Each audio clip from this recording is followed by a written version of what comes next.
Alors, comme toujours, donc on fait un exercice de dynamique. Donc, c'est comme toujours un exercice d'examen. Donc, tu as examen 2021-2022.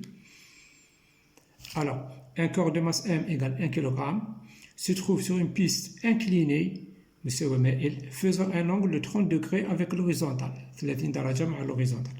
Cette piste est constituée d'une partie parfaitement lisse, AB, donc de A jusqu'à B, il n'y a pas de frottement, et d'une partie rugueuse, c'est-à-dire le frottement existe.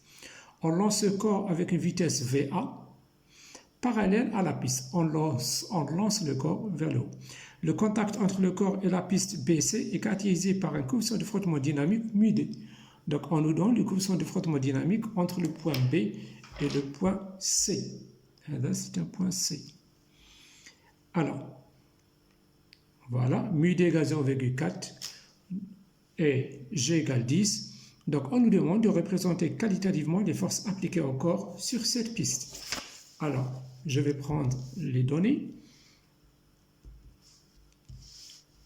Donc, on a M qui est égal à 1 kg, alpha égale 30 degrés, la distance AB égale 16 mètres, le coefficient de frottement dynamique dans la partie BC égale 0,4 et G égale 10 mètres par seconde carré. Donc, on a une piste, elle est comme ça, un angle de 30 degrés. Voilà, on a un corps, la masse M qui est ici. Donc le point A, c'est le point de départ, ici. Ici, on a un point B. Alors, on nous demande premièrement, représenter qualitativement les forces appliquées au corps sur la partie AB. Donc, on regarde les forces. On a le point P. Et puisqu'il n'y a pas de frottement, donc je vais dire qu'il y a seulement la réaction R. On peut la noter R ou bien c'est indice Y. Je préfère la noter R lorsqu'on n'a pas de frottement. Alors, l'axe sur lequel on aura le mouvement, c'est l'axe des X. Et ici, on aura l'axe des Y. Voilà. L'angle alpha, il est ici. On le retrouve ici. Alors, deuxième question. Déterminer l'accélération du corps sur la piste BC.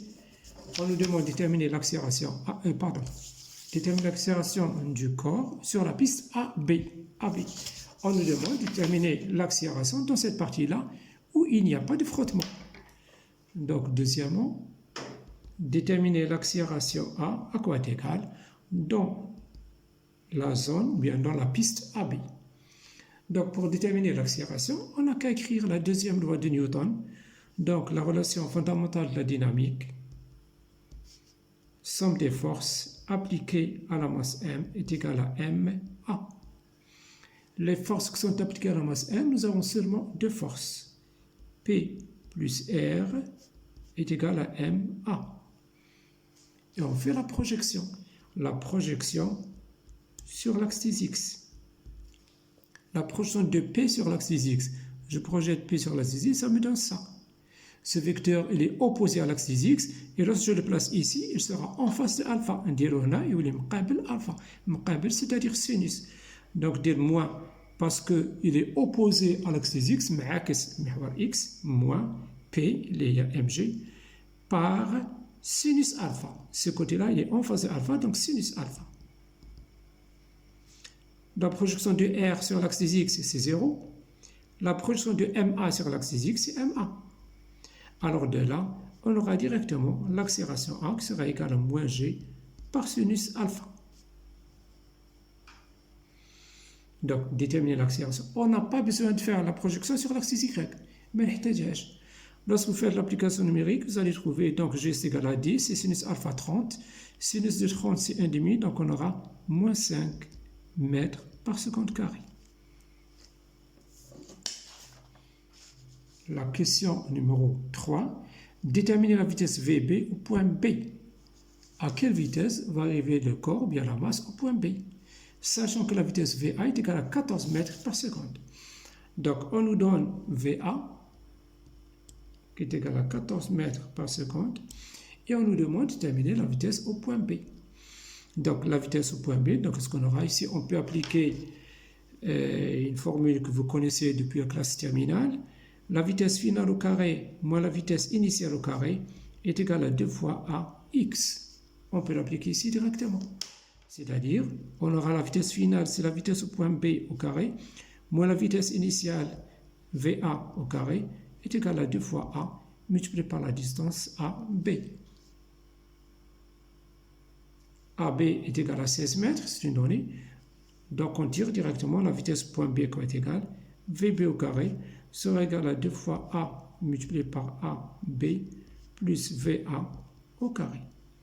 C'est-à-dire, application numérique, donc on aura VB au carré est égal à 2 multiplié par moins 5 multiplié par 16 plus 14 au carré. Donc on aura, ça fait 10, 160, moins 160 plus 196, ça me donne 36. C'est-à-dire, la vitesse VB sera égale à 6 mètres par seconde. Le corps arrive au point B avec une vitesse de 6 mètres par seconde. الجسم يلحق النقطة B بسرعة 6 متر في الثانية. Ensuite, quatrièmement, ce corps poursuit son chemin sur la piste BC. Donc le corps poursuit son chemin sur la piste BC, c'est une piste rugueuse, c'est-à-dire les frottements existent. Et s'arrête au point C. Le corps s'arrête au point C. La vitesse au point C est égale à 0. A. Représenter qualitativement les forces appliquées au corps sur la partie BC. Alors, je reprends ma liste de dessin. Voilà, ici, on a les frottements existent. Donc, on a le corps en une position quelconque entre le point B et le point C. Au point C, la vitesse au point C est égale à 0. Le corps s'arrête. Donc, je dessine, on a toujours l'axe des X, je le prends toujours l'axe du mouvement, c'est dans le sens du mouvement. Et l'axe des Y, c'est un axe qui lui est perpendiculaire. Maintenant, les frottements existent. Donc, je dessine toujours le point P. On a la force de frottement qui est opposée à l'axe des X, CX. Et on a la réaction qui sera représentée par CY. Ici, on a la force C est égale à CX plus CY.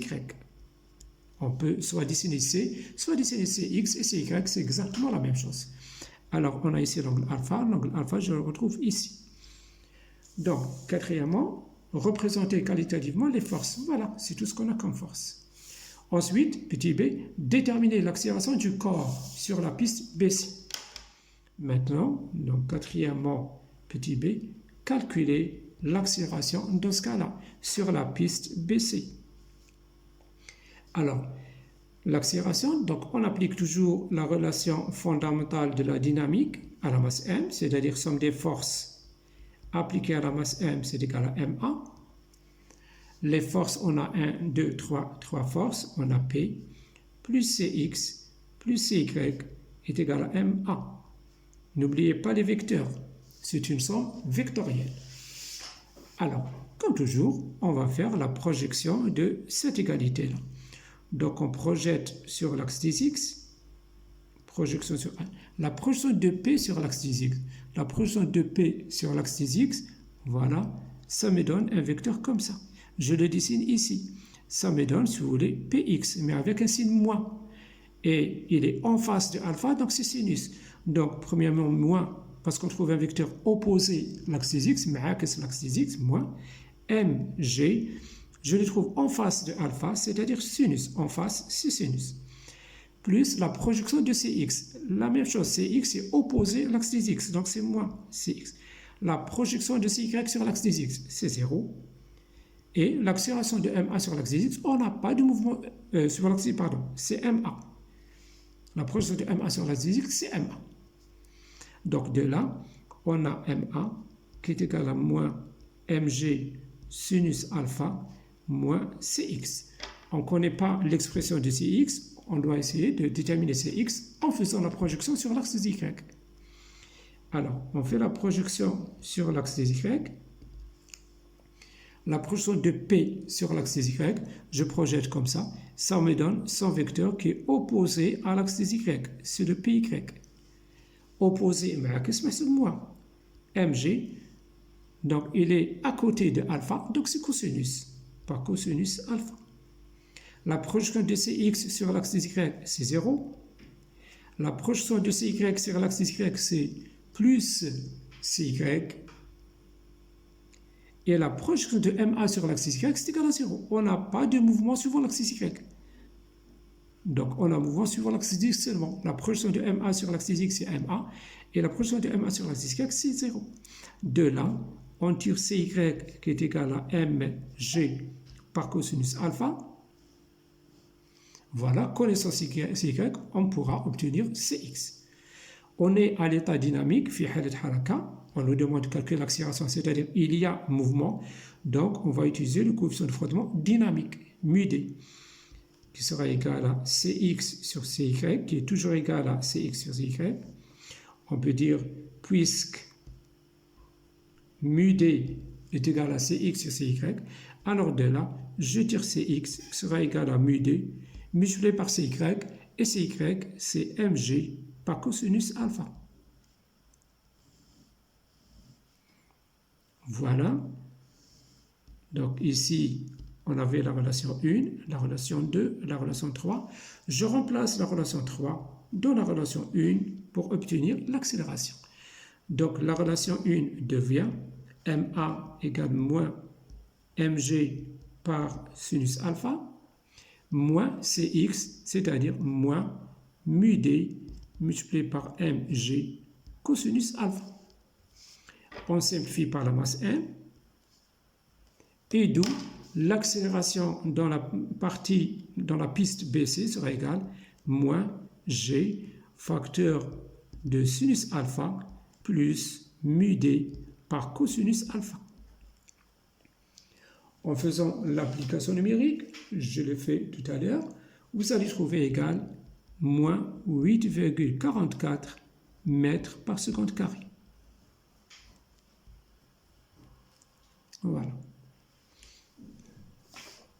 La question suivante, déduire, petit c, déduire la distance BC. Déduire la distance BC.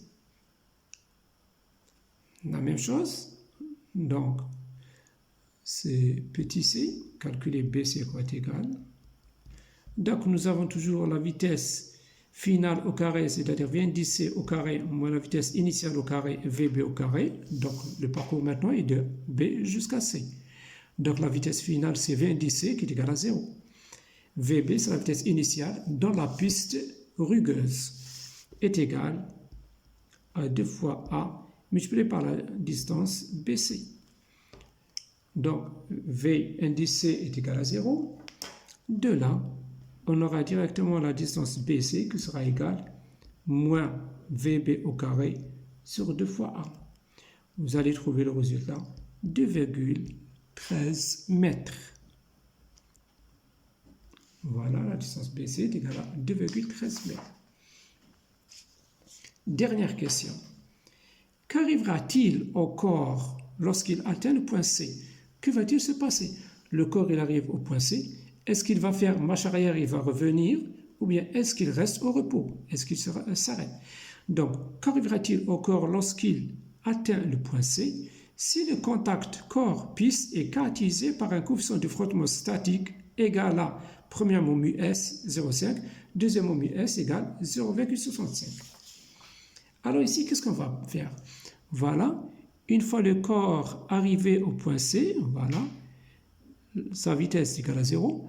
Donc, quelles sont les composantes qui sont appliquées sur l'axe des X? Donc, on a le poids P. Donc, on a la première composante, donc ici nous avons alpha, qui s'applique sur l'axe des X. Donc, c'est Px qui est égal à P par sinus alpha. Et s'il va revenir, donc le mouvement sera dans ce sens-là, vers le bas, la composante Cx sera orientée vers le haut. Et cette composante, c'est Cx. Alors, on va comparer Px et Cx. Si Px est supérieur à Cx, donc le mouvement aura lieu vers le bas. Si Px est inférieur à Cx, donc Cx va l'emporter et on n'aura pas de mouvement. Alors, vous allez calculer donc pour mu s égale 0,5. Donc Cx, vous faites le calcul qui est égal à mu s multiplié par mg cosinus alpha. Vous allez trouver égal 4,3 newtons. Alors que Px est égal à mg par sinus alpha sera égal à 5 newtons. Donc, dans le premier cas, on remarque que Cx est inférieur à Px, c'est-à-dire le corps descend. Donc, je vais écrire le corps descend. Il va descendre vers le bas. Pour mu s égale 0,65, vous allez calculer Cx qui est toujours égal à mu s mg par cosinus alpha. Vous allez trouver égal 5,59 newtons. Alors que Px est toujours égal à 5 newtons. Alors dans ce cas-là, on aura Cx supérieur à Px, c'est-à-dire pas de mouvement. Donc, pas de mouvement. Le corps reste à l'arrêt. Donc, le corps, ou bien la masse, ne descend pas.